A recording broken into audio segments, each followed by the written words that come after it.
പാണ്ഡവ കൗരവ കുരുക്ഷേത്ര യുദ്ധത്തിൽ പാണ്ഡവർ വിജയിച്ചു.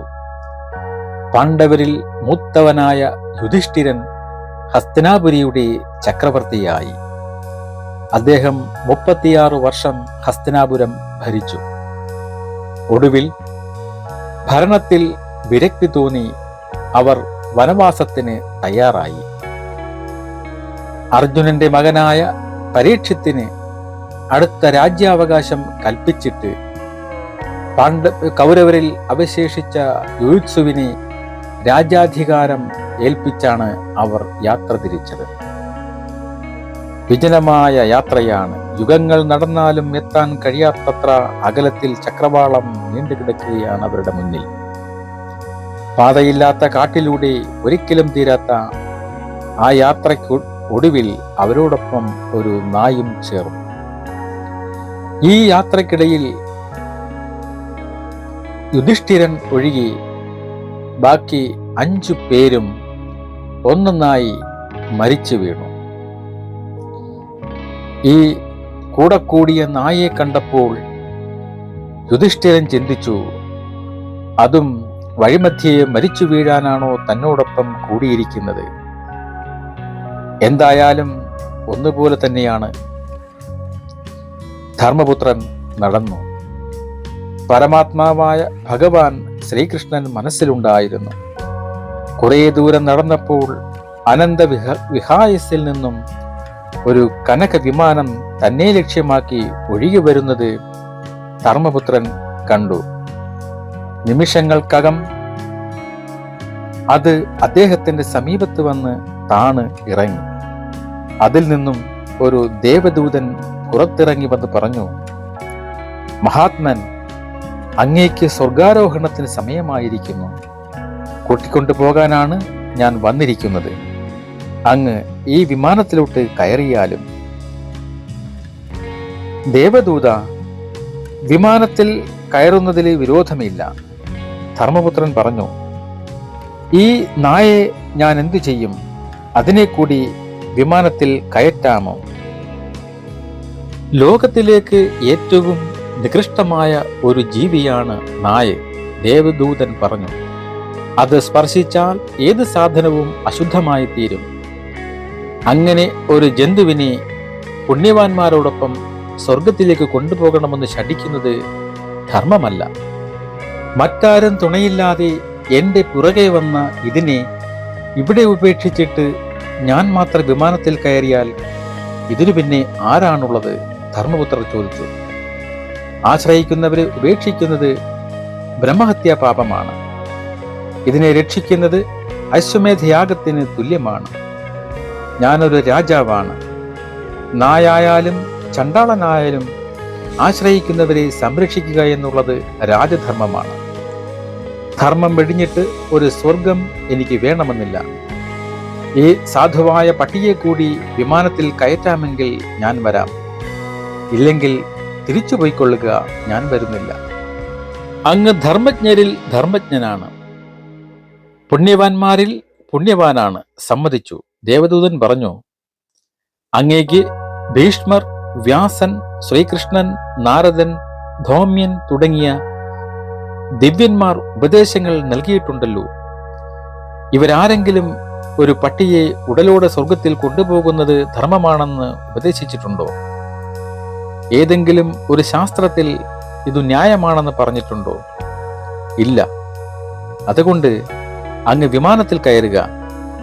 പട്ടി അതിൻ്റെ പാട്ടിന് പോകട്ടെ. നിസാരനായ ഒരു നായ്ക്ക് വേണ്ടിയാണോ അങ്ങയ്ക്ക് സർവോത്കൃഷ്ടമായ സ്വർഗം ഉപേക്ഷിക്കുവാൻ കഴിയുക? ഹേ ദേവദൂത, അങ്ങ് മടങ്ങിപ്പോകുക, ധർമ്മപുത്രർ പറഞ്ഞു. ധർമ്മം വെടിഞ്ഞുള്ള ഒരു സ്വർഗം എനിക്കാവശ്യമില്ല.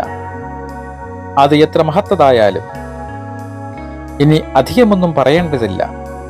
എൻ്റെ പരമാത്മാവായ ദേവകീനന്ദനാണ്. ഈ നായെ കൂടാതെ ഞാൻ സ്വർഗത്തിലേക്ക് വരുന്ന പ്രശ്നമില്ല.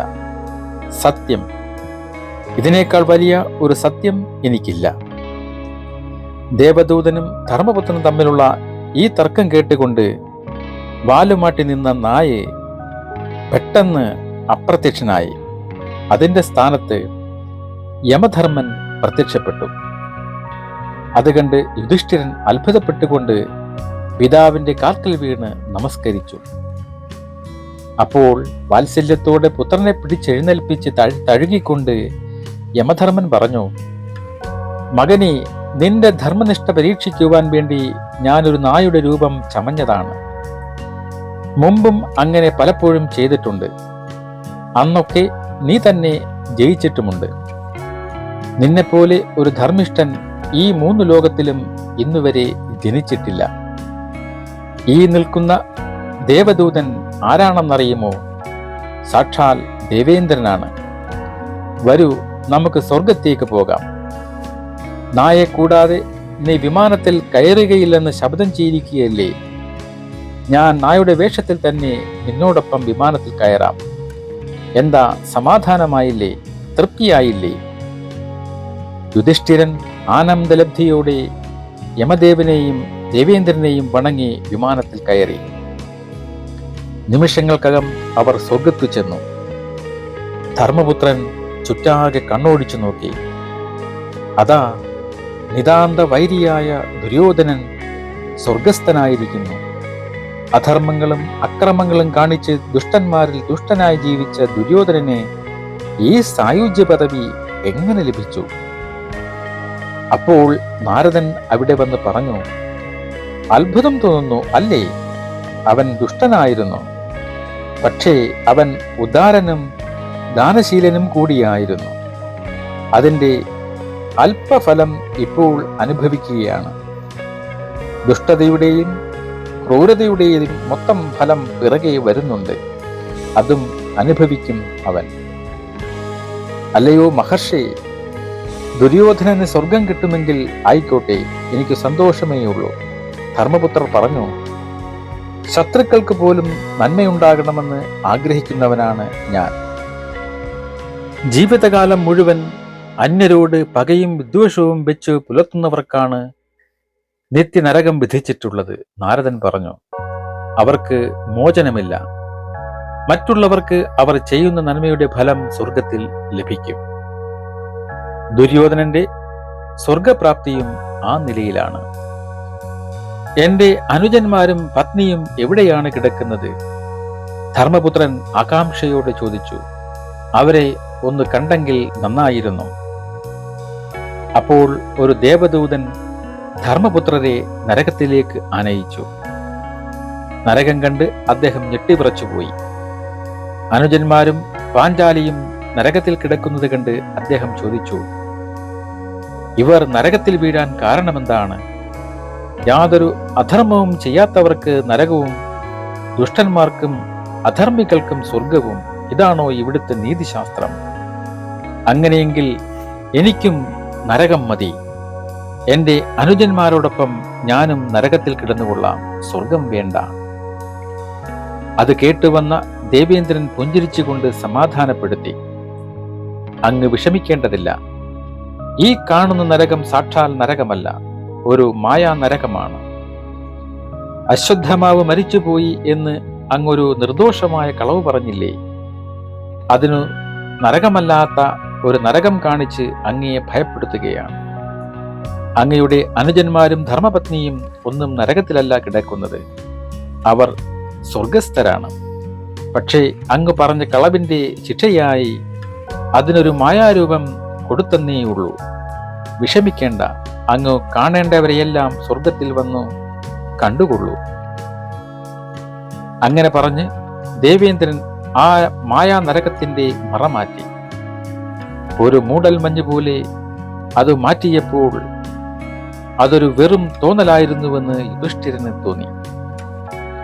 അപ്പോൾ ധർമ്മപുത്രർ തന്റെ അനുജന്മാരെയും പാഞ്ചാലിയെയും അവരുടെ 5 മക്കളെയും പാണ്ഡവന്മാരുടെ മറ്റ് 5 പുത്രന്മാരെയും ദൃഷ്ടദ്യുമ്നെയും ശിഖണ്ഡിയെയും യാജ്ഞസേനയെയും ഇരവാനെയും ഘടോൽക്കജിനെയും അഭിമന്യുവിനെയും കർണനെയും അദ്ദേഹത്തിന്റെ തനയന്മാരെയും ദ്രോണരെയും വീരമൃത്യു വരിച്ച മറ്റു രണവീരന്മാരെയും സ്വർഗത്തിൽ കണ്ട് അദ്ദേഹം ആനന്ദചിത്തനായി.